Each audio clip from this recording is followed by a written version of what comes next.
Ja zini, ka pēc brīža kādā citā TV kanālā būs interesanta pārraide, tad uzstādi atgādinājumu par to.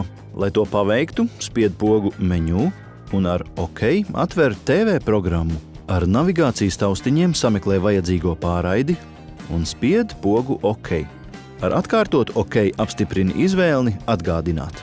TV programmā pārraide, kurai iestatīts atgādinājums, tiek atzīmēta iekrāsojot zilu tās sākuma laiku. 1 minūte pirms pārraides sākuma TV ekrānā parādīsies paziņojums ar aicinājumu pārslēgties uz attiecīgo TV kanālu. Lai to apstiprinātu, spied OK. Turklāt gadījumā, ja tam atvēlētajā laikā OK pogu nenospiedīsi, interaktīvā televīzija automātiski pārslēgsies uz izvēlētās pārraides kanālu. Savukārt, ja attiecīgais atgādinājums vairs nav aktuāls, tu vari to izdzēst. TV programmā ar navigācijas taustiņiem iezīmē izvēlēto pārraidi, spied OK un nospiežot OK vēlreiz apstiprini izvēles pirmo ierakstu dzēst atgādinājumu.